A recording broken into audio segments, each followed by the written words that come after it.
On today's episode of the John Campea Show podcast, and buckle up everybody because we got a busy one. A new Karate Kid movie is coming with Jackie Chan and Ralph Macchio. What? Anyway, Dave Filoni has reportedly been promoted to chief creative officer over at Lucasfilm. Disney has pulled their Tom Hardy, Austin Butler, The Bikeriders movie off the release calendar, and they're now shopping it around to other studios. Universal is developing a brand new Jason Bourne movie. Tron Ares is actually going into production like a lot sooner than you think. The newest Aquaman 2 trailer has come out, and it sucks. Nicholas Hoult is officially our new Lex Luthor in the upcoming Superman Legacy. That and more, the John Campea Show podcast starts right now.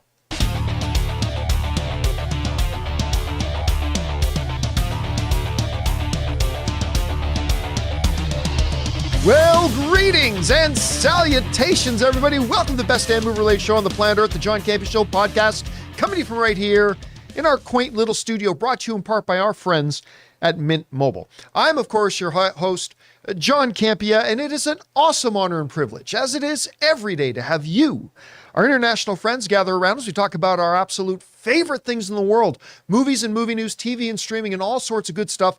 Not just giving you our opinions, but hopefully giving you some information and context so you guys can form your own well-informed opinions, whether they're the same or even different than ours. Joining me in studio today, we got Ray Ora. Hey. Jonathan Voico's here. Hey. Chris Carr is here. Hi. And most importantly, you guys are here. Thank you so much for being here and making this show part of your day. And here's how the show's going to go. We're going to start off by going through that long list of topics that we have ready to go. And then in the last part of the show, we're going to take your comments and questions. Now, we've already asked our beloved YouTube channel members to fire in some topics. We're going to get to as many of those as we can. But also, if you guys are watching live and you have a topic, theory, question, or comment, go ahead and use the super chat feature.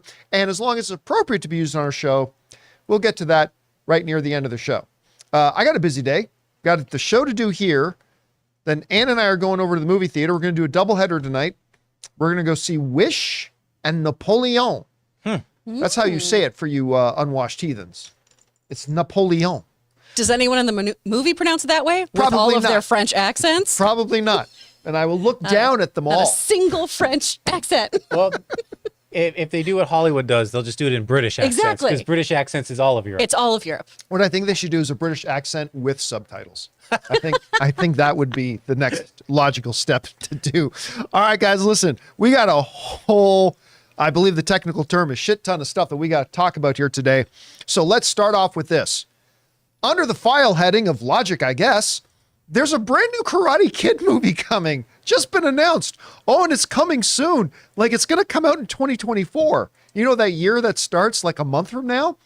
And is it going to be the Ralph Macchio Karate Kid version or the Jackie Chan version?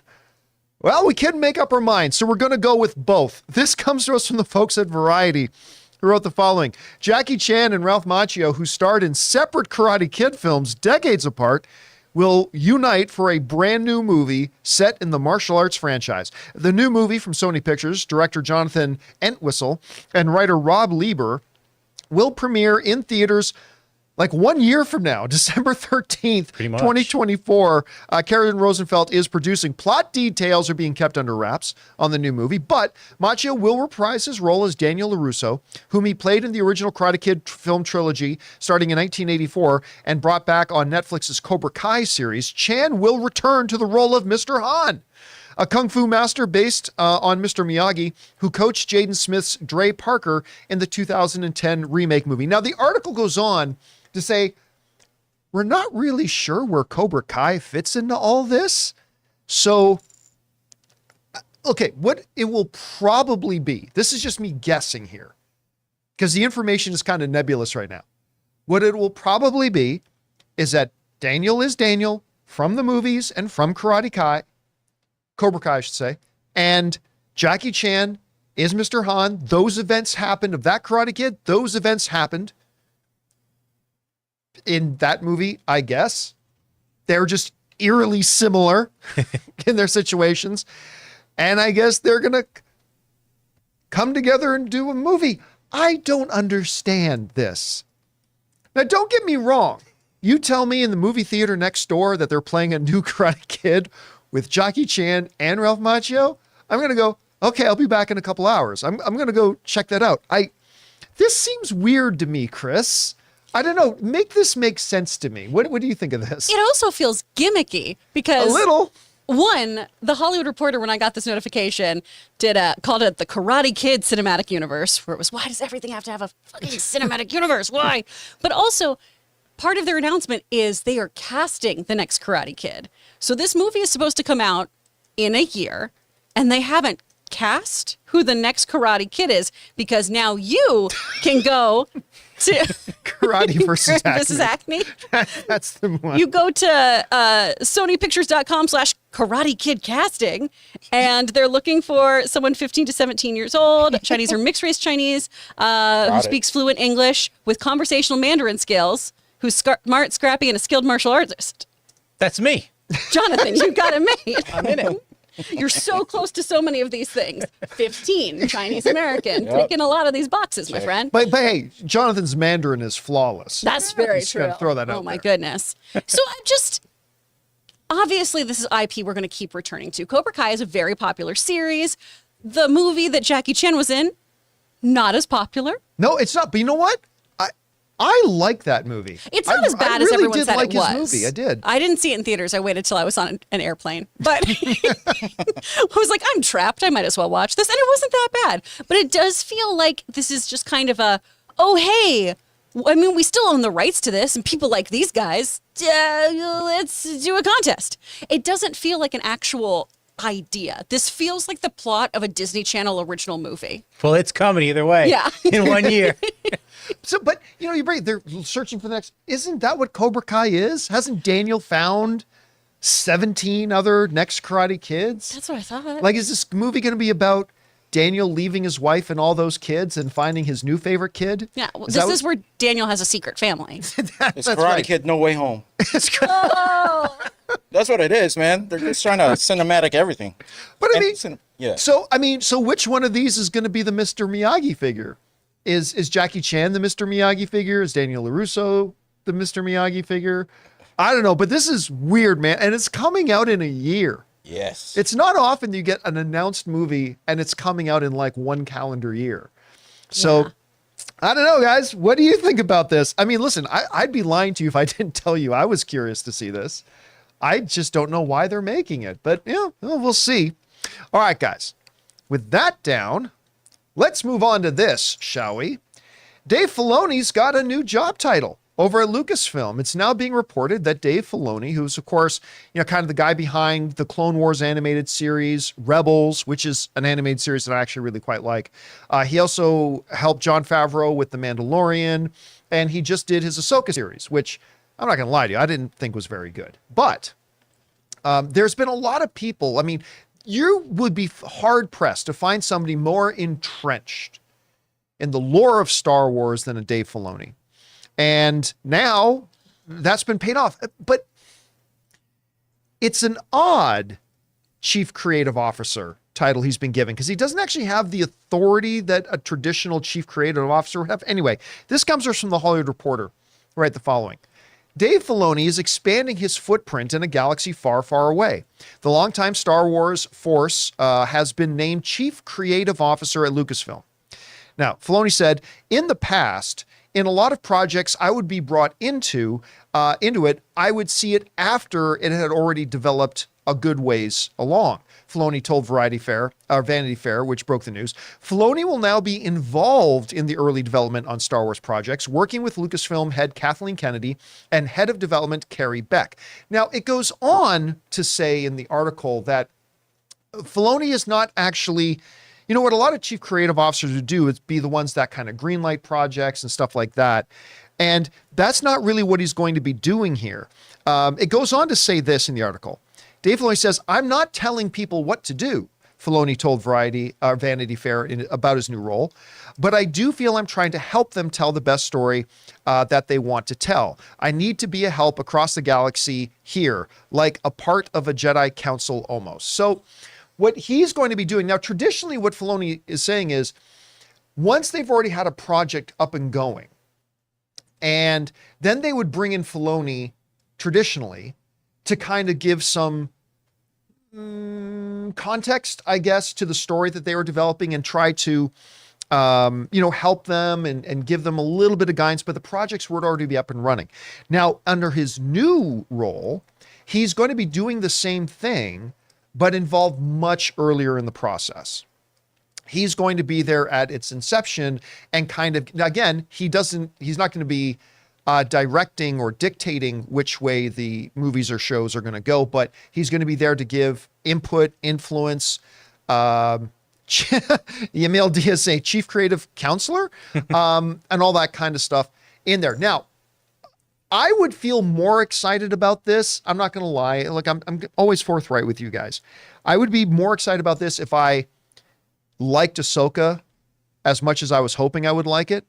But there have been a lot of fans who have said for a long time that they want Dave Filoni to be the new head of Lucasfilm, which I've always guffawed at a bit, because just because you made a great cartoon show, doesn't mean you know how to run a corporation.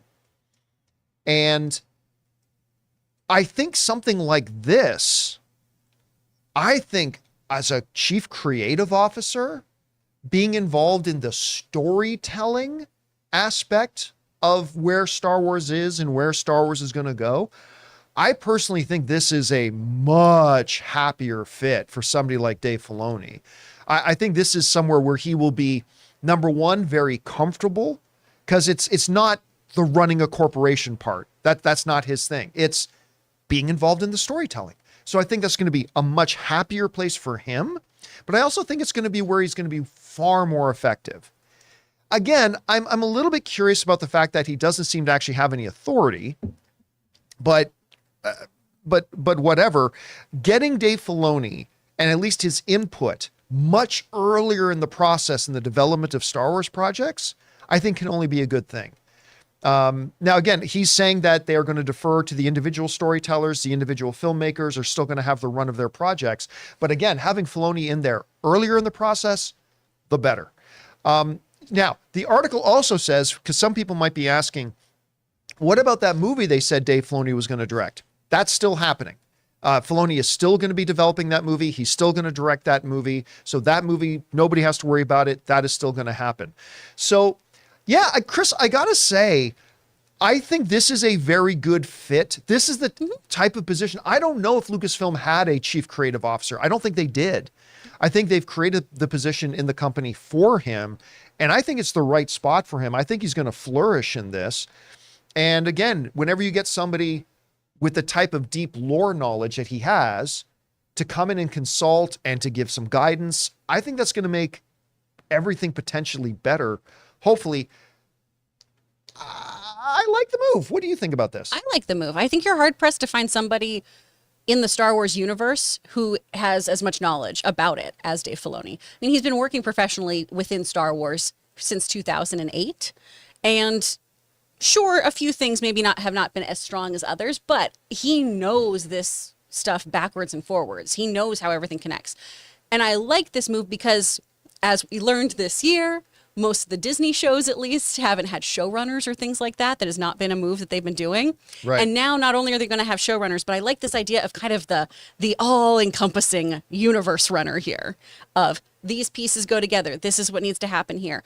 Early phases of Marvel come to mind here of what Feige did. Yeah. So I love the idea of him making sure that these things all connect, because I know that's something that Star Wars fans in particular can get really heated about of, well, this is contrary to this and this doesn't make sense here. And if this is canon, then that isn't canon anymore. And Dave Filoni knows all that stuff. So I feel like this is going to add some cohesion to everything.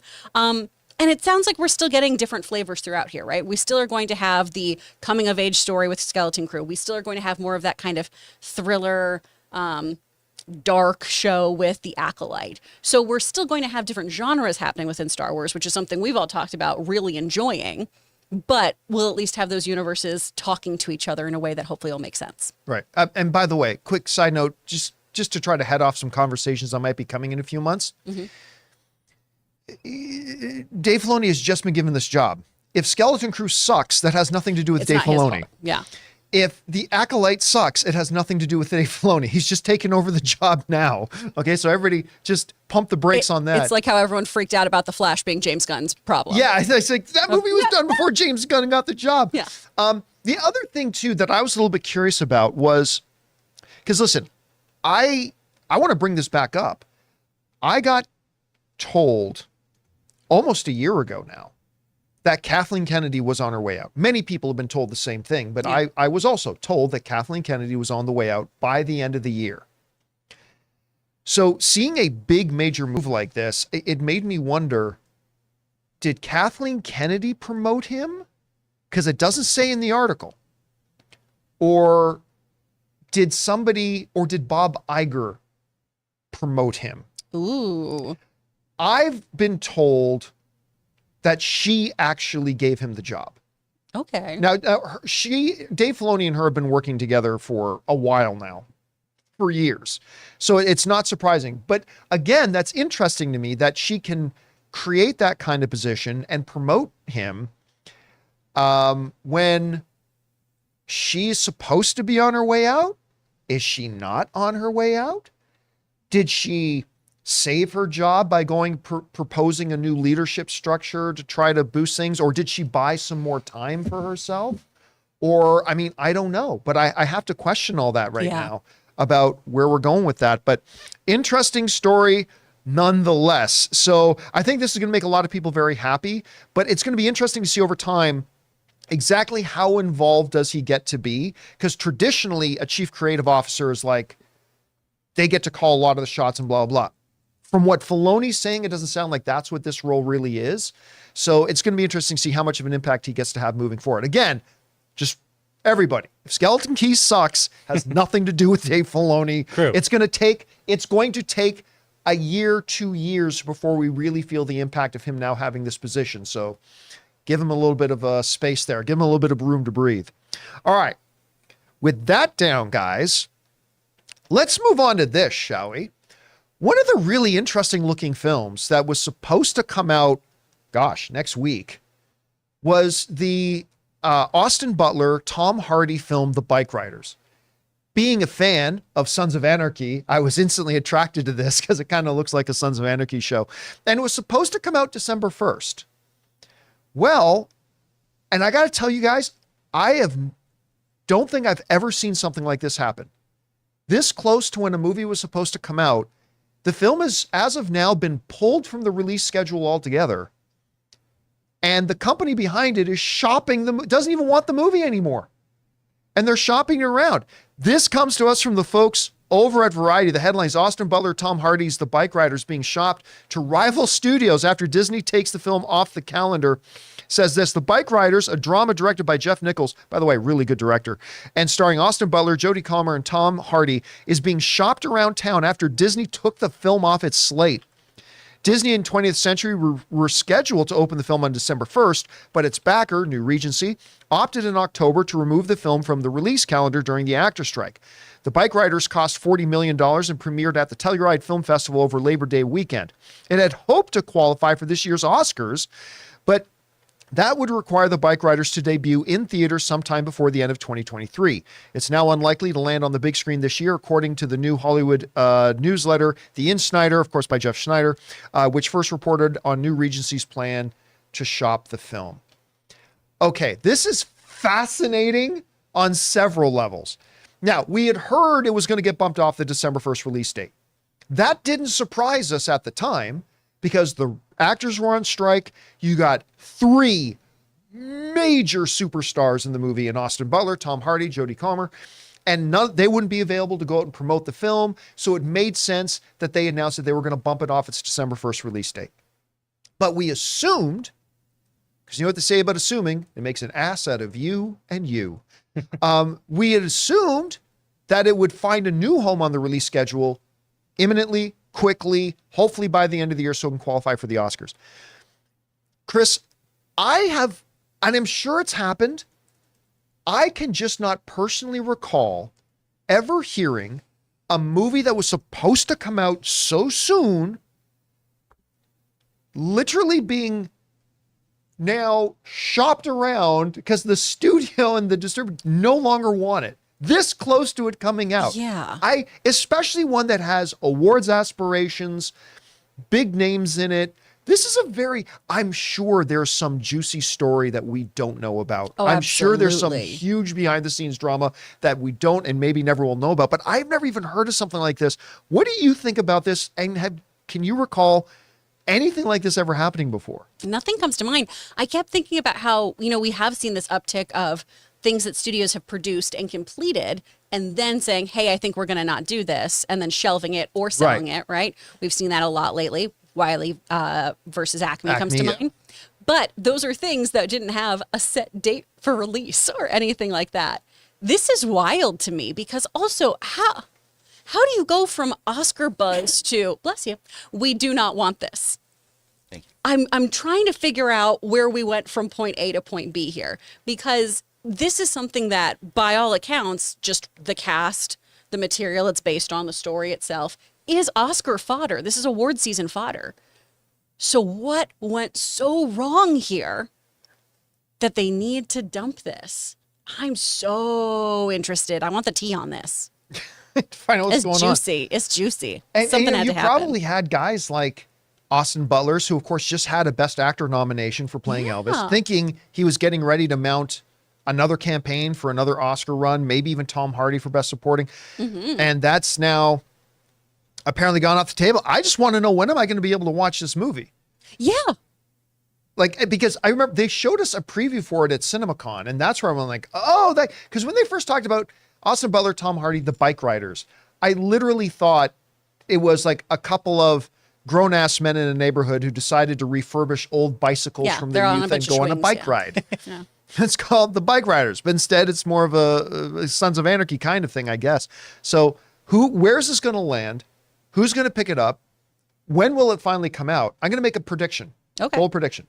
I think Apple's going to pick it up. Ooh. Because I look at this, it feels a little bit like an Apple product already. It feels a little bit like an Apple project, a little bit to me. So I wonder if Apple might be the ones to step in and grab it. Isn't it interesting how Apple now has an identity? I mean, like 5 years ago, I would not have had a tone or a specific type of thing that goes to Apple. And now it's, that looks of their caliber. I'll be honest with you. When they made when Tim Cook did that big announcement day where they rolled out Apple TV Plus and they announced all the shows they're going to be doing, I didn't think it was going to last a year. Yeah. I thought, this doesn't look good. This is the most boring presentation I've ever seen. Nobody's going to be excited about any of this stuff. And here they are. They're challenging for the number one quality output out of Absolutely. everybody else. And maybe that's where this is going to land. All right.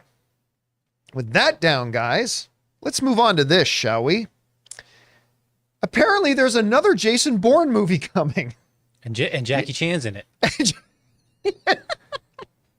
And Jackie Chan is going to be the coach. No, seriously, another Jason Bourne movie is coming on the way. You thought they were done in 2016? I guess Matt Damon has some free time on his hands and they're thinking about doing another one. This comes from the folks over at Variety who wrote the following.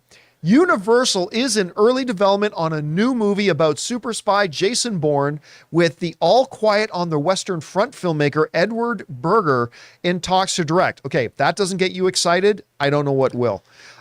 It's too soon to say if cast members like Matt Damon, who first played the role of the amnesiac assassin in 2002's The Bourne Identity, and most recently reprised the part in 2016's Jason Bourne, would return. The same is true about Jeremy Renner, who played Black Ops agent Aaron Cross in 2012's The Bourne Legacy, though the involvement of the former might be more likely. Okay, so first of all, they went and got the director of All Quiet on the Western Front, which, if you did not see it, is remarkable and intense and moving, and it's something that it's a movie that shakes you to your core. To have a director like that come into a franchise like the Bourne franchise is very appealing right off the top. Now, is it a good idea for them to do this Bourne thing now?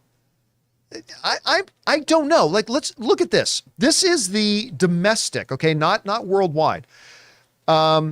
Bourne Ultimatum was the number one thing. It made 227 at the domestic box office. Bourne Supremacy made 176. Jason Bourne made 162. The Bourne Identity, Bourne Legacy down at 113. This isn't exactly a franchise that blows up the box office. And I remember it was after 3, Matt Damon initially said, yeah, we're done now. 3, because 3, I think, was the best of the franchise. I loved 3. And he said, we're kind of done. And then they did Bourne Legacy, and then Matt Damon came back. Quite frankly, that last one was not good. Jason Bourne fights Facebook. That's kind of what the movie was, and it was not very good. But do I think they should do another Bourne movie? No. But if Matt Damon comes back, will I be down to go see it? Absolutely. But you better get Matt Damon back. Because, I mean, as much as I love Jeremy Renner, I mean, it's not a coincidence that his was the lowest grossing of the Bourne Identity, the Bourne Identity. People want Jason Bourne in a Bourne movie. Is that too much to ask? The movie's called Bourne. Jason Bourne should be in it. Just throwing that out there. So, I don't know. It's curious to see. Chris, what do you think about the idea of going back to Jason Bourne, the franchise again? And is there a way they can do this if Matt Damon does not come back for it? What do you think? I hope not. I hope there's not. I think it should, or you have to do a complete reboot of this character and franchise. You can't keep doing these little like legacy, this, in the shadows of. In the shadows of Bourne. Bourne in the shadows. Boom. That's the title. Nailed it. Born Beyond. Born Bourne Beyond. Beyond. And it's old man Jason Bourne teaching a young buck who turns out to almost be his son. What? Yeah, I mean, they can keep making these forever. There's not a lack of windows to jump out of. That's all these movies are to me. Not a lack of windows to These jump movies out. are a lot of window jumping. I got one for you. How about The Rise of Bourne? Rise of Bourne? That sounds like his porn. That sounds like his OnlyFans. I just want to say, It's OnlyFans. I'm a big fan. I'm a big fan of skipping these films. I'm just not into it, man. I'm sorry. I was gonna say, they're not really my deal. Yeah. Maybe they gotta Right? merge like John Wick and Bourne. I love Matt Damon, but yeah, I'm sorry. I don't do these films. This is no Martian. Yeah. Yeah. Martian 2, baby. Going back. What if he plays the character he played in The Martian, No. but now he's a super Don't ruin spy? it. Don't ruin it. No, okay, we won't ruin it. Guys, the question is for you. Somebody in the live chat just said, somehow, Jason Bourne has returned. It's like, love it. Guys, what do you think about this? Are you down for another Jason Bourne? I don't think Too Bourne, Too Furious. I don't know that I would greenlight this if I was the studio head. But as a fan, I'll go if it's Matt Damon. Yeah, we'll see. All right, guys, listen. We got a bunch of other things we need to talk about. Tron Ares. You might have forgot that movie's even happening. Well, it's going into production a lot faster than you think. The newest Aquaman trailer dropped. Nicholas Hoult is our Lex Luthor. We're going to discuss that and a whole bunch more. But before we do, we're going to take a quick moment here and thank a couple of sponsors of today's episode of the John Campea Show podcast, our friends at DraftKings and Fume. Guys, we want to take a second to thank a sponsor of today's video, DraftKings. There's so much to be thankful for. Family, friends, food, and NFL football all week long. DraftKings Sportsbook is keeping your Thanksgiving week full of action. New customers can bet just $5 on the NFL action to score $150 instantly in bonus bets. No matter your appetite, there's something for you. Money lines, parlays, props, live bets, and so much more. You name it, they've got it. And it's a big Thanksgiving week. Detroit Lions are favored over the Green Bay Packers. The Dallas Cowboys are favored over Washington. Who will you pick? So download the DraftKings Sportsbook app now and use the code Campea. New customers can bet $5 on the NFL Thanksgiving action to score $150 instantly in bonus bets. Only on DraftKings Sportsbook, an official sports betting partner of the NFL, with the code Campea. The crown is yours. Gambling problem? Call 1-800-GAMBLER. In New York, call 877-8-HOPE-NY or text HOPE-NY 467-369. In West Virginia, visit www.1800gambler.net. Please play responsibly. In Connecticut, help is available for problem gambling. Call 888-789-7777 or visit ccpg.org. On behalf of Boot Hill Casino and Resort, Kansas, must be 21 or older in most eligible states, but age varies by jurisdiction. See DraftKings.com/sportsbook for details and state-specific responsible gambling resources. Eligibility and deposit restrictions apply. Bonus bets expire 168 hours after issuance. Terms at sportsbook.draftkings.com/football terms. We want to take a second to thank a sponsor of this video, Fume. Quitting cold turkey is great in theory, but you and I both know it's way more difficult than that. And that's why there's a better way to break your bad habits. We're not talking about some fake online promises. We're talking about our sponsor, Fume. And they look at the problem in a different way. Instead of a drastic, uncomfortable change, why not just remove the bad from your habit? Fume is an innovative, award-winning flavor-air device that does just that. See, instead of vapor, Fume uses flavored air. Instead of electronics, Fume is completely natural. And instead of harmful chemicals, Fume uses delicious flavors. You get it. Instead of bad, Fume is good. It's a habit you're free to enjoy and makes replacing your bad habit easy. I personally didn't know what to expect when I first got my Fume. I mean, I've never liked vapes, but my goodness, the taste. The first time I tried it, I was completely sold on it. It was incredible. Stopping is something we all put off because it's hard, but switching to Fume is easy, enjoyable, and even fun. Fume has served over 150,000 customers and has thousands of success stories, and there's no reason that can't be you. You gotta try the new Solano Fume. It's made with a premium walnut barrel and an onyx-coated mouthpiece that has a slightly softer finish. Start the holidays off right with the good habit by going to tryfume.com/Campea and getting the Journey Pack today. Fume is giving listeners of the show 20% off until December 1st when they use my code Campea to help make starting the good habit that much easier. So start the good habit at tryfume.com/Campea to save an additional 20% off the Journey Pack today until December 1st and 10% off year-round. And thank you to our friends at DraftKings and Fume for sponsoring today's episode of the John Campea Show podcast. Okay. During break, a lot of new names for the potential Jason Bourne movies coming in. We got gold coming in. The Bourning Show. The Bourning Show's so good. Born on the Cob. Born Hub. What was some of the other Born ones? Hard. Born Hard. Born again. Born Again. Again. The Bourne Riders. The Bourne Riders. Okay, let's just stop the rest of the show. I was going to We'll say, just this keep is the going. show now. I like Born Hub. Born Wick. Bourne Hub Born was Hub. so good. Props to whoever said that. All right. All right. With that all down, guys, let's get on to this, shall we? Hey, it wasn't just some fever dream. You did hear that Jared Leto is going to be starring in a brand new Tron movie called Tron Ares. Now, what was the name of the last Tron movie again? Tron Legacy. Legacy. Legacy? Yeah. Starring Jason Bourne. Starring Jason Bourne. Popular word, baby. There was so much window jumping. So much window a jumping. lot. So I am going to be honest. I was so excited for Tron Legacy. Not very good. Everybody kind of, and it didn't do great at the box office. So everybody kind of thought the whole franchise was dead, but behold, it's coming back. And you may have forgotten that it was happening, but it's actually happening. And apparently it's going into production like within the next 6 weeks or so. This comes to us from the folks over at Joe Blow who wrote the following. Production for the long gestating Tron sequel, Tron Ares, starts filming in Vancouver after the holidays. Initially, cameras were supposed to roll in August, but the strikes delayed the process by several months. Thankfully, the strikes have resolved and production can begin anew on Tron Ares. Hopefully, what is it, Ray? Ray's trying so hard. Someone said Borner account. I'm sorry. Let me close this chat while I continue my work because I'm gonna read these all day if I don't stop. Okay. Let me keep going. The production bringing new on Tron Ares. Hopefully, with cameras firing up in the coming weeks, we can expect more details about the hotly anticipated sequel to start making the rounds. So it is coming and it's on its way. And you know what?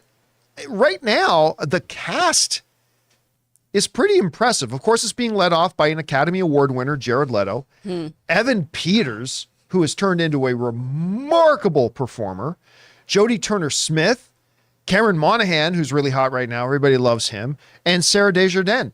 This is a solid cast with, again, award winners, future award winners, all that kind of stuff. Now, again, this is a situation where if I'm the head of the studio, I'm not greenlighting another Tron movie. I mean, I think the last one should have showed you there's not a future for this franchise. But they announced they're going to do one anyway. Put in an Oscar winner, okay. Granted, they've pretty solid lineup, pretty solid looking cast. I get it. I'm not terribly excited to see this, even though I like all the actors involved. I like all of them. And I don't think it's going to do well. I really don't. Now, hopefully, we can fast forward 2 years and see that it does great at the box office and the movie's wonderful and all that kind of stuff, we can hope. But I don't know. I got to admit, I'm feeling kind of skeptical about this. And I, like a lot of people, kind of even forgot that it was happening. Anyway, Chris, you hear about this. Tron Ares, actor strikes over. They can go back into production now. They get started up. Did you remember that this was coming, first of all? And what do you think about it? And what do you think of the lineup they've got? I had this had left my mind completely. And then I went, oh, yeah. Oh, and with Jared Leto. Oh, okay. You're not the biggest Jared Leto fan. He doesn't really do it for me. I think Jared Leto thrives when he is in a movie for less than 15 minutes. I think he does a really good job. Like Blade Runner 2049? Yeah, like when he's just a supporting part and pops in and pops out and gets to do all of his character-y kind of stuff, that works for him. I'm not, when he's the lead of a movie, I'm usually not dazzled. But who else will get you to Mars in 30 seconds or less? The rest of the band. The rest of them. Who else will get me to go to their island where it's not a cult? I don't understand how this band works. I don't get them. I don't get them at all. You're just jealous. I am. It's mostly because I do want my own cult. The other day, badly. I was at a birthday party and someone said to me, "You have the vibes of a very charismatic cult leader," and it's the nicest thing anyone's ever said to me. Like, that is all I want in You life. and that girl from Smallville. Just, Oh, I don't want that kind of cult, though. Oh, okay. that's a A sex cult, John, that's so much work. That's no thank you. So much work. Oh my God. Back to Tron. I actually kind of liked Tron Legacy. I don't think it fired on all cylinders, but I thought there was some fun stuff in it. Oh, hey, listen. Killer soundtrack. Amazing the Daft Punk soundtrack. music is incredible. Michael Sheen is hilarious Sheen's in it. glorious. He's wonderful in everything, though. The dude popping up, you know? Olivia Wilde in tight electronic spandex. Dude popping up. Yeah. That dude popping up. Yeah. No, the dude. The dude. Yeah, I know. Yeah. The No, dude. love him. I love it when we Not- see Jeff not Flynn, Bridges. but the dude. But the dude. Yeah. I just don't know why you would continue on this after that last one didn't do well and we've got this whole new cast. And I like most of the other actors in this too.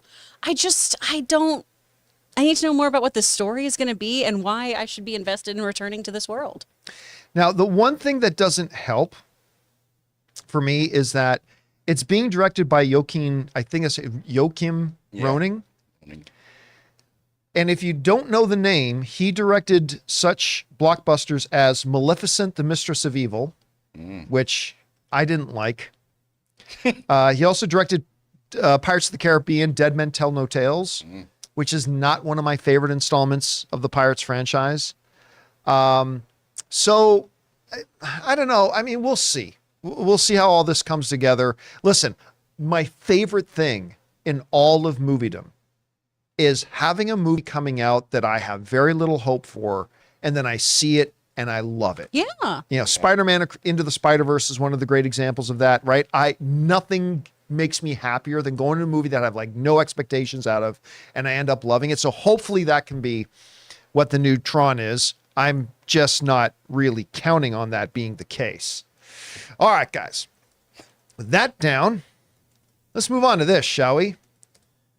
The last DCEU film is coming out here pretty soon. Aquaman and the Atlantis of Atlantis. I can't remember. What's the subtitle of the movie? Lost Kingdom. The Lost Kingdom. Yeah. That's right.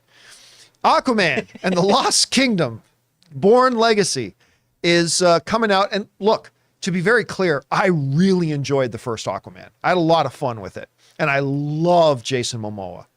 I just think I love seeing him in just about even movies that are crap. I like seeing Jason Momoa in it. That's how much I enjoy him. And I really like him as Aquaman. I think he's been really good in the role. So the new Aquaman 2 has had some, well, let's say drama, right? All these talks of the dates being pushed, in front of the camera problems. The Hollywood Reporter and others reported some real issues with test screenings, reports of big reshoots, all this kind of stuff. Obviously off the camera drama as well going on, like a lot of different kind of stuff. And now it's finally culminating in this movie is now going to come out. So they put out a new trailer. Now listen, I like the last trailer they put out. I mean, it's not the best thing they've ever done, but I like the last trailer. This trailer is terrible. Absolutely terrible. Yeah. A 90-second montage of every cliche and quip you could. I'm coming for you. Oh, I like literally. Rob and I were watching it, yesterday after the show, we sat down and watched it, and we both heard each other's, did he just say I'm coming for you? Or open it up with, are you talking to the fishies? It's like, really? Yeah, that's how dad talks to their kid, but you don't need to put that in a trailer. And then they literally spell out everything for you. I am now a dad. They have to, we're the last of our bloodline. No, we're not. He took your son. It's everything that you can do wrong with a trailer, they did. It's like they don't want people to come see this. It kind of felt like it, which is in big contrast, I think, to the last trailer, which I actually quite enjoyed. Yeah. And you introduce this villain that is like straight out of an end-level Mario Brothers villain. Let me out and I will give you all my power. It's like, what? What's happening? And then every cliche that we've heard in the other trailers too, I'm going to kill all of Aquaman's family. I'm going to do this. Okay. It was just a lot of cliche. Now listen, again, I am a big fan of the last film. I'm a big fan of James Wan. I'm a big fan of Yaya. I'm a big fan of Jason Momoa. I'm looking forward to watching this movie. I'm actually counting down the days and I get to get my ass in the theaters to sit down and watch this movie. But I ain't gonna lie, this trailer, if this was the only thing I had to promote this movie to me, I don't think I'd be buying tickets to the movie. Fortunately, I already like the franchise and I like the other trailers. But I mean, I thought this was a pretty bad trailer. I don't know, Chris, you saw it. Mm-hmm. Did it increase your excitement to see the movie, decrease it? What did you think? Am I missing something? What do you think? No, it didn't increase my excitement. I thought this was a step back. My husband, though, lost his mind. He's like, let's go. I'm so excited. I'm so excited about this movie. Here's one of the things. So we keep seeing the danger that this child is going to be put into. And unpopular opinion, I don't think that DC has the balls to kill a baby. Oh, no. There's no doubt the baby lives. Did you see The Flash? Wow. Oh, no, you didn't see The Flash. I did see The Flash. Oh, you did? I finally went and saw it, and all those ones made it safely and I don't know. I don't care what anybody hell. says. That was a great scene. It's a terrible scene. The How baby dare catching you? scene, falling out of the hospital was a Get great out of scene. here. It's a garbage scene. Oh, all your taste is in your mouth. No, no, absolutely not. There's precedent. Pornhub. There's precedent for Arthur Curry Jr. dying, though, at the hands of Black Manta. And it's one of the things that sends Arthur Curry Sr. on just a murderous rampage. There's also precedent for Black Manta causing the death of his father, essentially, where he goes to confront Manta. He has a heart attack, and 2 days later he dies. And then Aquaman is like, Black Manta, I'm going to come get you. And he kills his dad.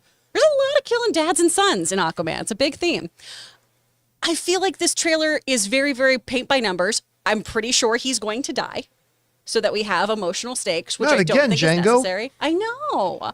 Just live, buddy. And I'll tell you what, if Samuel Jackson comes out of the ocean and cuts off his head, chef's kiss. I'm going to stand and slow clap in the theaters if that happens. There's so many moments in this of just, yep. Oh yeah, that's probably, okay, that's going to happen. I feel like they just showed me the movie. And I'm not in love with it. I'm still going to see it. I do love P. Willie. Yeah, I got to get your P. Willie in there. P. Will. But I mean, even seeing Topo for like 5 seconds didn't really. That was my only bit of joy in this trailer was, oh hell yeah, give me Topo. I want that octopus who got taught how to shoot arrows by Green Arrow and can play the drums. I want him featured heavily. You know, I was all psyched for this movie, but then I heard you guys watching the trailer yesterday, and also I finally saw the first trailer on the big screen. Right. All right. When we went to, and I saw a lot of things I didn't notice the first time I watched just because of the bigger screen. And I was like, this is, there's something fishy going on. No pun intended. Did you just say there's something fishy? All I know is I heard. That wasn't planned. It's just, that was well done, though. Well It's just, executed. who cares? Like, John and Rob were watching the trailer yesterday, and I was just listening to it, and I just went, uh-oh. He's like, oh no. Now, how great would it be though, if he says, oh, the last of the bloodline? It's like, no, my son is the last of the bloodline. Then P. Willie goes, actually, I've got like 25 unclaimed little ones running around. I was having a real great time as the Prince of Atlantis, and then you had to come ruin shit for me. I would love that. There's lots of our little bloodlines running around. I usually bristle a bit. Like when I hear people say that trailer gave the whole movie away, I usually go, come on, guys, that's probably everything from the first act of the movie, blah, blah. But I think you're right, Chris. I felt like I just watched the movie. I know how we start the film. I know the setup now. Black Manta makes a deal with the devil. I know that he's able to accomplish what he's doing. He takes Aquaman's son, and then Aquaman, P. Willie, they're going to mount a big thing to go and save the kid. They're going to save the kid, and Black Manta is going to see the error of his ways and be a good guy in the next one. Probably not, no. Can we now announce that Barbie is the highest grossing movie of... Because this was the last hope, I think, to beat... I'm like, why are we talking about Barbie? Can we now announce official that Barbie is the highest grossing movie of the year? No. It was never in doubt. I mean, this Aquaman film was never going to be $1 billion film. Now, to be fair, I never thought the first Aquaman movie would be $1 billion film. Most people didn't, but look at that. But does anybody think this Aquaman movie is going to make $700 million? Like, not just me. I'm asking, does anybody think this movie is going to make $700 million? No. So yes, I think it is safe to say that Barbie is officially. I mean, I don't know. Wish may surprise us. You wish. You wish. But I think it's Disney safe to say does. that Barbie is officially the #1 box office film of 2023. Officially. And who would have thought that a year and a half ago? Who would have ever thought I that? made that bet. All right.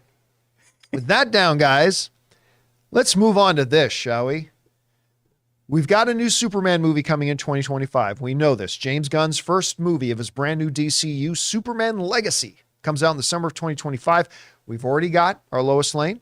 We've already got our Superman. Hell, we've even already got our Green Lantern in the delightful Canadian kid, Nathan Fillion. Yay!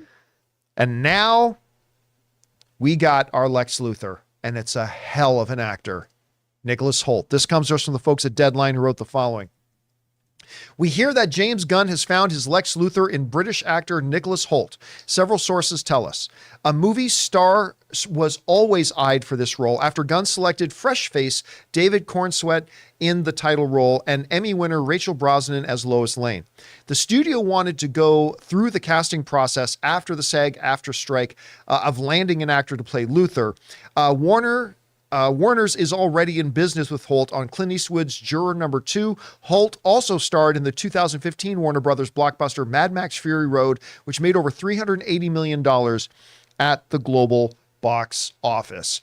All right, first of all, this casting was already done. I'm going to tell you right now, this casting was already done prior to the actor strike. I mean, we did a story months ago on that. The word going around is that Nicholas Hoult is probably going to be Lex Luthor. You guys remember that, right? And now here we are after, and Deadline is now saying, and the Hollywood Reporter is also saying, yeah, we hear it's now a done deal, blah, blah. It was a done deal before. We just knew it was going to have to wait till after this is coming. Listen, the number one thing I look for as a fan, as an individual fan, the number one thing I personally look for when it comes to the casting of these types of characters and these types of roles is not are they the right height, not do they have the right hair color, not are their eyes blue. The number one thing for me always is and still continues to be, are you getting a great actor? And they got themselves a great actor. I have been impressed with the Nicholas Hoult in just about everything he's done. He had a smaller role, but a really good. What was the one he just did with Anya Taylor-Joy and Ralph Fiennes? The Menu? The Menu. He was so good in that, playing this weaselly little character. Where I really took notice of Nicholas Hoult was in the movie Warm Bodies. Yes.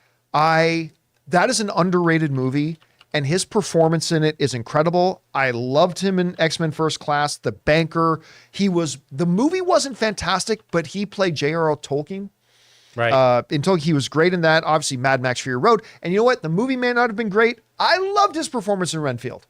I thought he was he almost saved the movie. Well, him and Nicolas Cage nearly saved the movie. But I mean, I have loved him in everything he's appeared in. He's just constantly shown that he's got the goods. And for him to land the role of such an iconic, not just comic book character, but cinematic character, Lex Luthor, because you're now walking in the shoes of Gene Hackman, right? Playing this role, which is fantastic. Now, subsequently, a little bit earlier this morning, word also came out that Eve Tessenbacher has been cast, an actress whose name I can't remember right now, and a couple of other smaller Jimmy castings. Olsen too, yeah. The main headline here is that we've got our Lex Luthor, and I'll tell you what, it's the right age, given the age of Superman that they're going with. I think this is a fabulous choice. There are many other actors who are listed on a potential shortlist I think would have been wonderful choices as well. But right near the top for me was Nicholas Hoult, and I am no pun intended, super happy that it's going to be him, and I cannot wait to see him in this role. Chris, you heard it's now appears to be official. Yeah. James Gunn, I don't think, has tweeted it out yet, but I expect that coming soon. What do you think about the choice of Nicholas Hoult being Lex Luthor? Love this casting. Love this actor. I mean, The Great, I think, is a tremendous example of his acting chops. He's so wonderful. And I love him being the big bad. I think he's going to do such a great job here. Lex Luthor is a delicious villain. You have so much good stuff to work with here because it is that idea, again, coming back to this concept with Superman of, I have the right to govern people. I am better. I am stronger. I am more intelligent.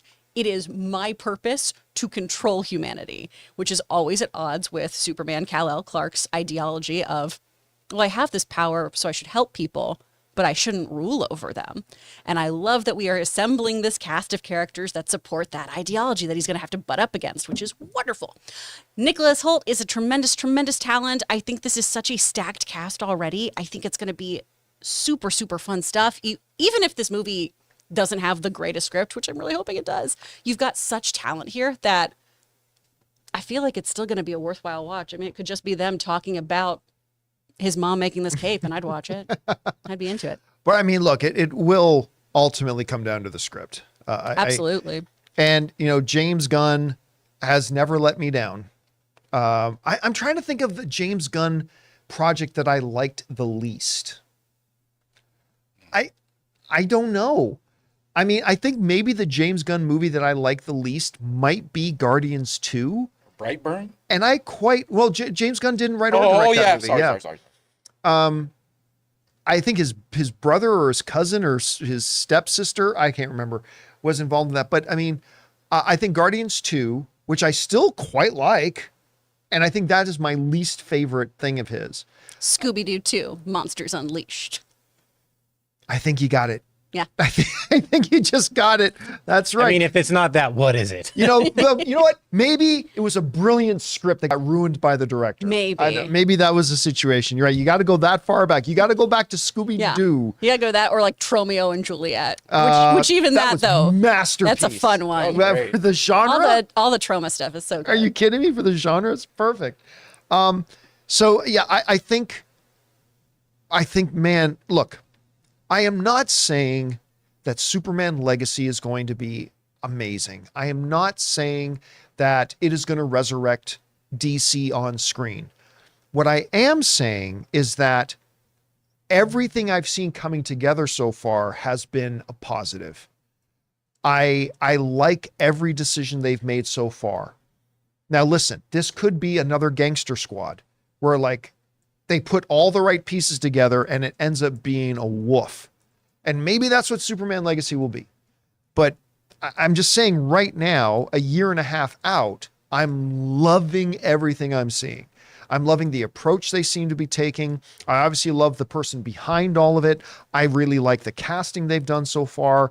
I like what we've heard, at least for the rumors, is what the story might be, including characters like the Authority and whatnot in there. I mean, I just think this has got a lot of potential. Yeah. And if it sucks, it's going to be one of my biggest disappointments of movie going if this movie sucks. Because right now I've got a lot of hope in it. I really, really do. All right, guys. With all that down, we're now going to move over and start taking your comments and questions. But before we get to those, though, we're going to take another quick moment here and thank another sponsor of today's episode of the John Campea Show podcast, my mobile service provider, and they should be yours, Mint Mobile.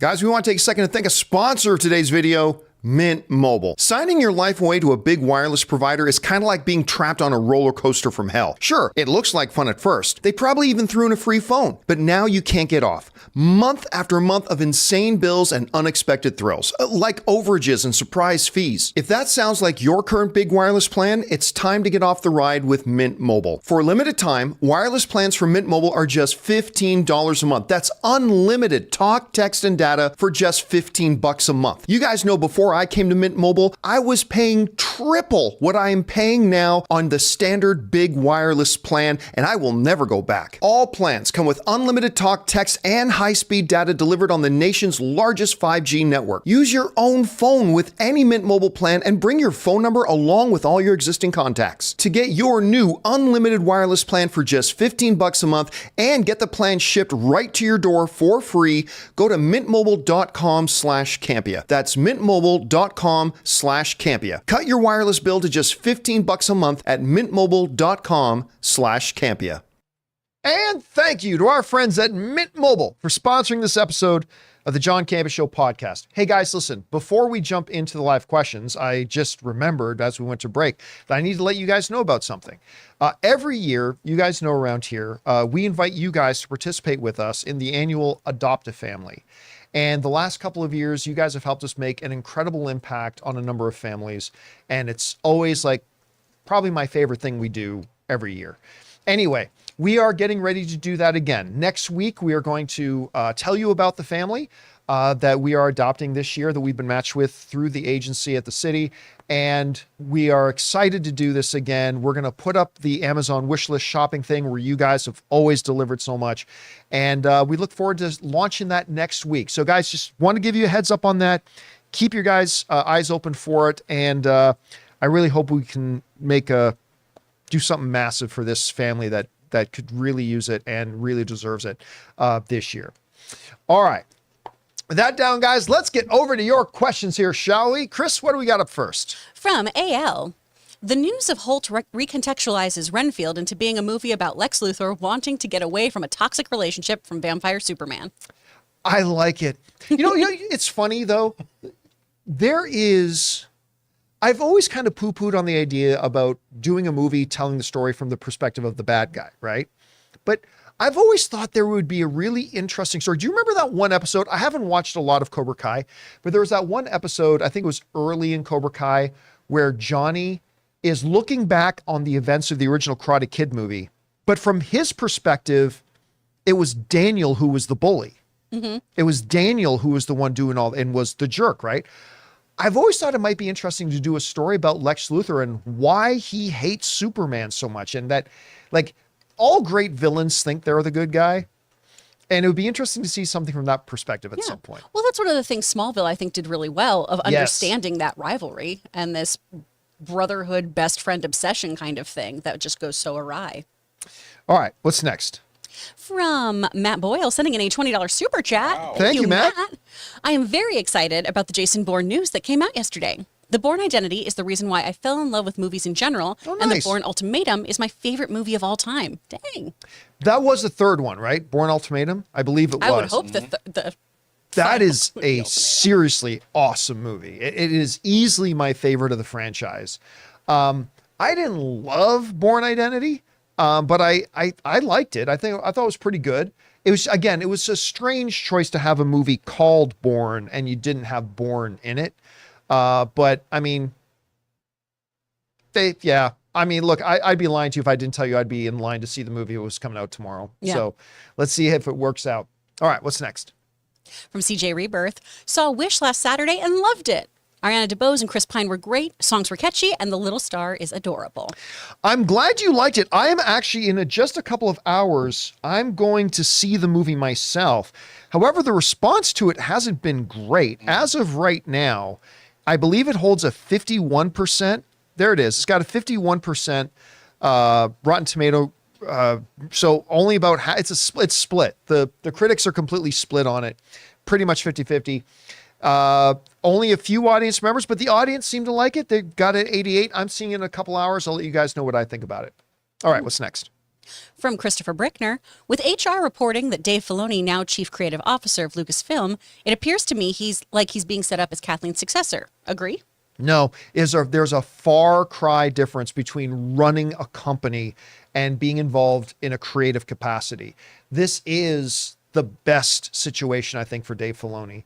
His job is to contribute to story. That's not what the head of the studio should be. The head of the studio is running a corporation. That's something Dave Filoni has zero know-how, zero experience, zero understanding of. And I think he'd probably be the first person to tell you. But creating a role like Chief Creative Officer, to just be involved and contribute and give some input and guidance on the development of stories, it sounds like the ideal spot for him, to be honest with you. Let's see how it works out. All right, what's next?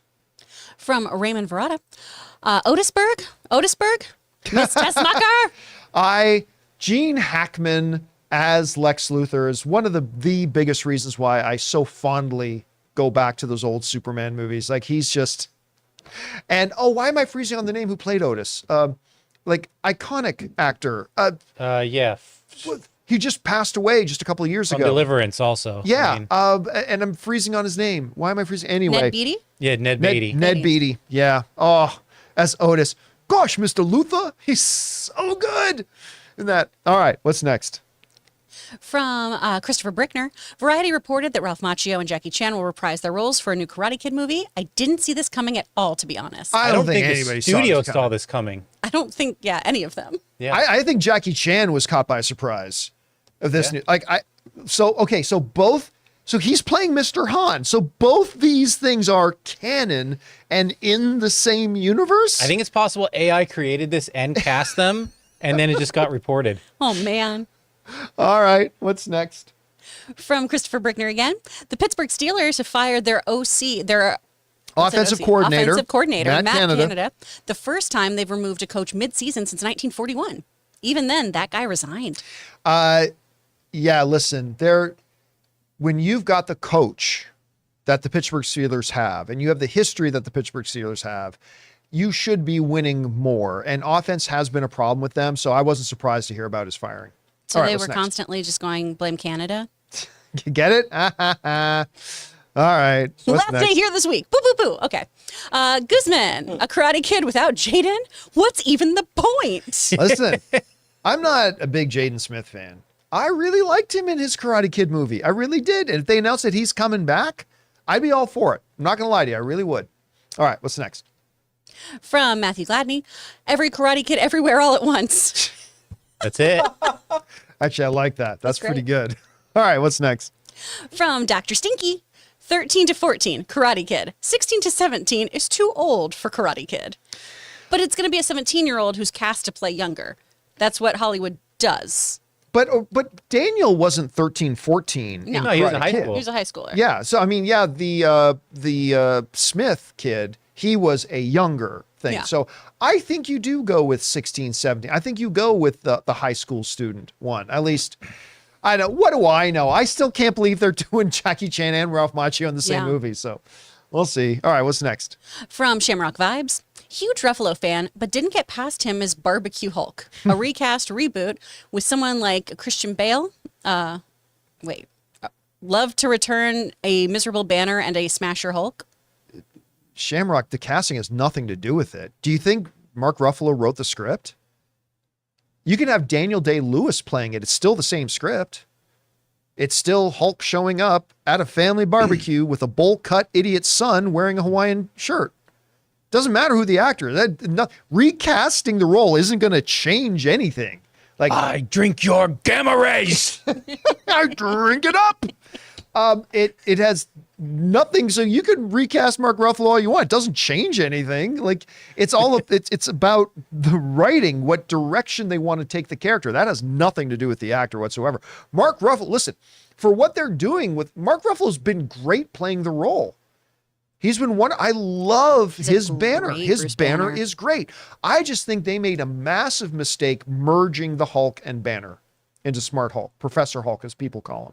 I think that was a big mistake. Well, John, you see, in the comic, I don't give a fuck about what they did in the comics. We're talking about the Marvel Cinematic Universe. We're talking about on screen. And I think that was a mistake. Ruffalo playing Banner is great. It's just in the creative direction they went with it. All right, what's next? From Raymond Ferrata, was there a Karate Kid Turtle Wax tie-up? You mean like the product placement? I don't know. If there wasn't, it's a missed opportunity.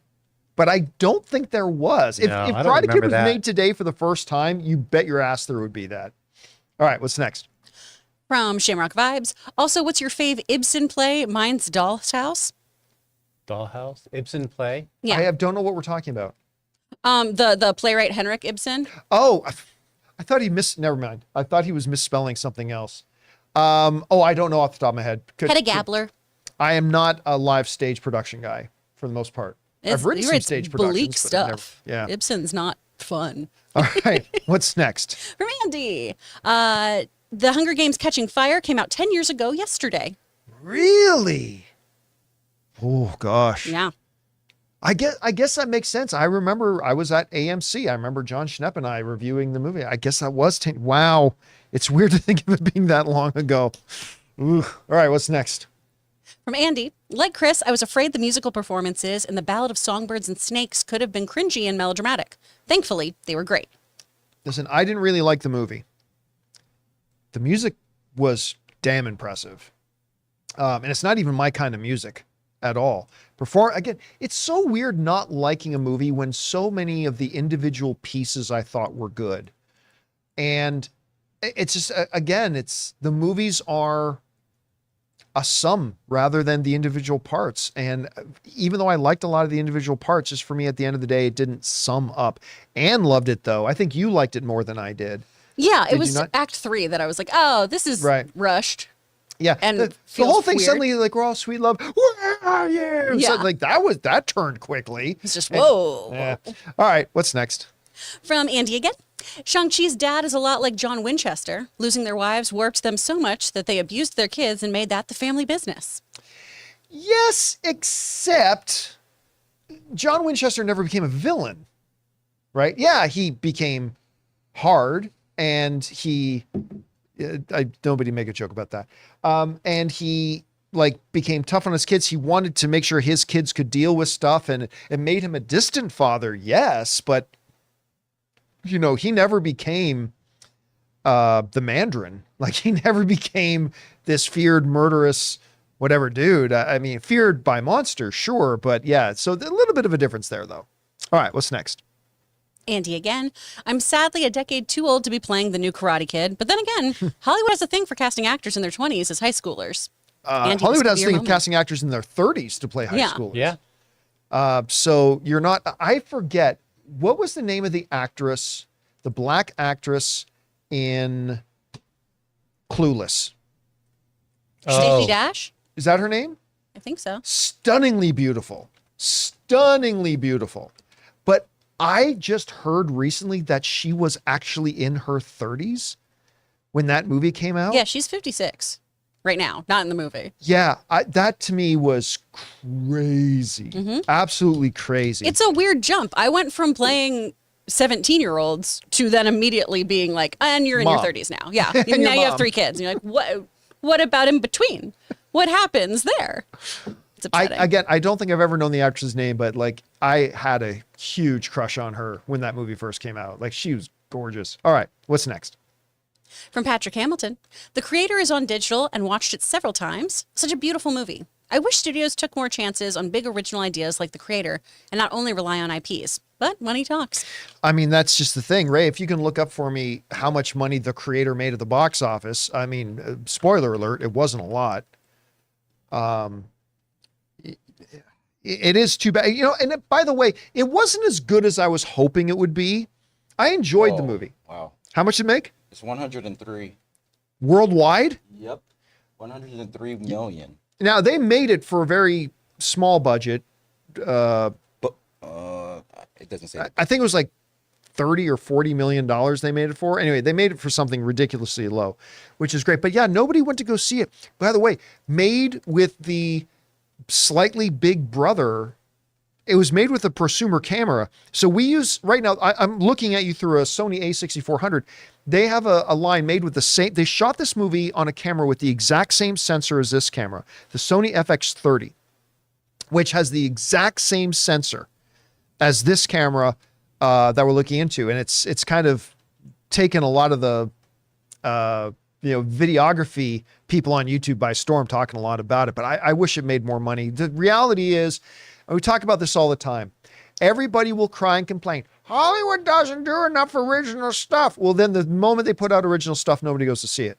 It's a tough trap. The budget was 80 million. Oh, it's 80. Okay. Still super. When you look at that movie, you'd think that was a $200 million movie. So yeah, crazy. All right. What's next? From Renetta W. sending in a $20 super chat. Thank you, Renetta. John, I took your advice and watched Blue-Eyed Samurai, and it was fucking great. It's so good. Holy shit. Netflix better bring that back. Animation this year has been fabulous. Across the Spider-Verse, Castlevania Nocturne, Ninja Turtles, etc. Have you seen Blue-Eyed Ninja yet? I haven't. I think you would love it. I'm really excited about watching it. We just finished Scott Pilgrim. Okay, so we how was watched all that? I'm not it's really cute. I love Scott Pilgrim versus the World, the movie. I have no interest in watching the anime though. So Logan wasn't super into it until the last 2 episodes. I thought it was fun throughout, but I understood some of his criticisms of it. He just felt some of it was a little lazy. But it's cute. It's definitely worth watching, and it's a quick watch too. By the way, again, Blue Eye Samurai.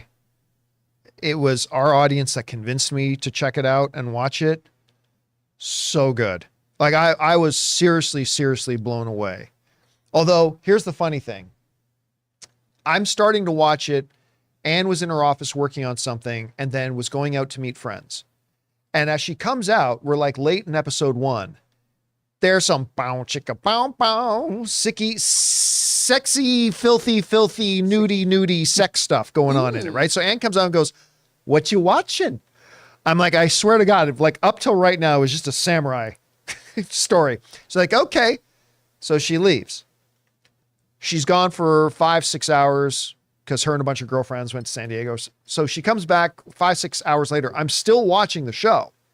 Like I was binging it. And like, just as she's walking in the door, bow, chicka, bow, bow, she goes, Yes. "Is this just like all titties?" I'm like, "No, I swear to God, honey. She's just sitting here watching animated porn." No, but there's some dirty. There's some dirty in this show, but it's seriously, the show is so good. So good. All right, what's next? From Bob93. Hey guys, wondering if there's any info or updates on that Doom movie being made at Universal with John Cena attached to possibly play Doom Guy. Would love to know your guys' thoughts on it too. Thanks. I don't remember anything about it. We reported on that ages ago. I have not heard one thing on the development of that in years. So I'm going to go out on a limb and guess it ain't happening. Nor should it. That's a bad idea. This is like Doom the game or what? Doom Yeah. Guy. Like I'll tell you what I would rather see. John Cena's Duke Nukem. Yeah. Ooh, I'd sign up I'd for love that. Great casting. I love Duke Nukem. Yeah. Nukem's fun. And he would be great in it. Actually, a lot of the great lines that Roddy Piper said in They Live came from Duke Nukem. And so yeah, sign up for that. And I don't know, does anybody want to see another Doom movie? Doom Guy. I don't think anybody does. Anyway, all right, what's next? From Amin, if Daft Punk doesn't return, forget about it. Well, it'd be very hard since Daft Punk broke up. Yeah. So don't hold your breath for Daft Punk returning. It has nothing to Yeah. do with the filmmakers. All right, what's next? From Andy, Jesus Christ, it's Jason Bourne. I get that reference. I feel like I should put that Captain America meme. All right, what's next?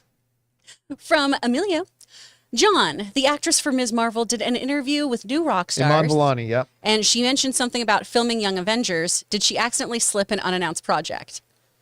I mean, It's not. They basically announced it in the movie. she's assembling the Avengers, so Yeah. She literally shows up at the end of the movie Yeah. with what's her name? Kate Bishop. Kate Bishop. Yeah. With Kate Bishop and saying, "I'm putting together a team of like they announced it." I think it's a horrible idea. It's a great idea. I think it's great. It also just shows how much like faith they have in Iman, I mean, listen, and they should. it is a great idea to send her. I think she's the best thing the Marvel Cinematic Yeah. Universe has going for it right now is Ms. Marvel, Iman Vellani. She's the best thing in the MCU right now. But do you have to waste her on something as stupid as the Young Avengers? Oh.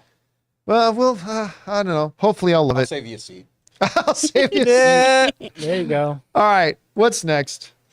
From Like what's that top scooch one? up a bit. From DS3737, over under 1%. Sean Gunn is cast as Batman.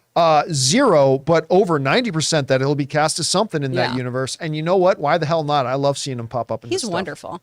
All right, what's next? From Alan Sivka. Hey, Campea crew. I'm a Brie Larson fan, and I do like the Captain Marvel character. However, I feel like we don't have that much, don't have that emotional investment with her like we did with Iron Man, Captain America, or Thor. Is there anything Marvel can do for us to care more about this character? The difference between, say, something like Iron Man or Ms. Marvel or others is that time was spent letting us get to know the character before just throwing us into the plot of the character, right? Like we got a lot of time to hang out with Tony Stark and get, even in that first Iron Man movie, just hanging out with Tony, seeing his personal sort of like pre-Iron Man, all that kind of stuff. We get attached to the character. With the Iman Vellani as Ms. Marvel, we get to see just her living her life in high school with her incredible family and all that kind of stuff. We get to attach them personally. I feel like one of the reasons that Captain Marvel, as successful as it was, I still consider it mid-tier MCUs because I just felt like that movie just went right into plot. As like introducing us, here's Carol Danvers. She's a pilot. She's got a best friend, and now she's got superpowers, and away we go. And we never really got, like, I think they even did a better job with Monica in WandaVision than we did with Carol. They just never got us to know her. Yeah, she's going through like the Superman thing with me. Like Superman is too alien to relate to. That's kind of how they, for me at least. I think she would have benefited off of either having her own Disney Plus series or just being a part of a series so we could see more of what's going on with her, because we always just get a summary from her of what she's been doing. We don't actually get to see it, so we can't really. They should have just spent more time at the beginning of Captain Marvel to just let us hang out with the character a bit, like like we did with Tony. But anyway, all right, what's next? From Ulatan. Hey, John, were you able to catch AEW Full Gear at the Forum this past Saturday? Nigel did great on commentary, and that Swerve Strickland and versus Hangman death match was a phenomenal spectacle of violence. No, I did not. Ann and I were out on Saturday. I spent Sunday going to Nigel's show. Nigel did a show in Santa Monica this weekend, so I went and hung out with him there. Did you hear what happened in that match? No. First of all, I love Swerve Strickland. He's like one of my favorites in the AEW right now. But he was busted open, and Hangman Adam Page, he was like on the mat, and he, like, his blood was pouring out of Swerve's face, and he mouthed it and spit it back into his face. Like, that's pretty hardcore. And I was like, that's the one thing with AEW, man. The violence there can be a little too much for me sometimes. Damn. That is pretty hardcore. Yeah. All right, let's do a couple more. What's next? From Dr. Stinky. Hey, John and crew. I've started to watch Shrinking on Apple Plus, and honestly, it was kind of funny, I guess. I did not really love it. Oh my God. I mean, it had a lot going for it, so I'll continue watching it, but so far not loving it. Also, John, I mentioned I could not type in chat last week. It was because I accidentally unsubscribed. Anyway, love y'all. Bring on the filthy. I listen, all art is subjective. It hits us all in different ways. There's nothing wrong with that. For me, Shrinking is the best thing Apple Plus has ever put on their platform. I think it's better than Ted Lasso. I think it's better than anything else they've ever had on there. I think it's simply the cream of the crop, the crown jewel of what they had. I love that show so much. Chris, you've watched it, right? I love that show. Yeah, I'm I just think obsessed it's with it. But again, hey, all art is subjective. It didn't work for you as well. Didn't work for you as well. All right. Last question of the day. What's next? From Jay Superboy. Hi, John. Been at this for 3 months now and still haven't finished Baldur's Gate 3. It's a long game, man. And Karlach is a national treasure. If they were to make a TV show tomorrow called Avernus, The Adventures of Karlach, I'd pay to watch it tonight. Keep it filthy. I love her so much in this game. And you know what? I almost didn't even have her in the game because you pick her up as a part of the first part of the game as a mini side quest to do something, and that's when you pick her up and she becomes a part of your group and you can use her and stuff like that. I almost didn't even have her, and her dialogue is the best in it. She's funny, she's badass. I love the Karlach character so much. Again, I think it might be, I've said this before also, I think it might be the best video game ever made. I really think, I believe it's the best video game ever made. And will probably win Game of the Year. It's nominated for Game of the Year. By the way, as is Super Mario Brothers Wonder, and Anna and I started playing Super Mario Brothers Wonder. It's a delight. I can see why I thought, that's odd. A side scroller's been nominated for Game of the Year. It is a delight. It's really fun. Well, have you played Bluey, the video game that just released? I cannot say that I've played y'all. I've not played. We've got some massive problems with our cameras going in and out. We're gonna I'm gonna kick the cameras over after the show. Yeah. Well, anyway, I'm gonna rage quit. But that'll do it for today's installment of the John Campea Show. Thank you so much, guys, for being here and making the show part of your day. Big special thank you to all you guys who sent in questions. Number one, because you gave us interesting things to talk about. But number two, you supported our channel as you did it. And all of us involved with the show, thank you guys so very much for your support. Keep your guys' eyes open on the channel a little bit later. I'll be giving my thoughts, out of the theater thoughts on Wish and Napoleon, which I'll be seeing a little bit later. Of course, the John Campea Show returns again tomorrow, and we look forward to having you guys here. So for everybody in the room, Ray Ora, he's there. Jonathan Voico, Hey, Chris Carr. Bye, guys. My name's John Campea, and until next time, my friends, au revoir. Bourne?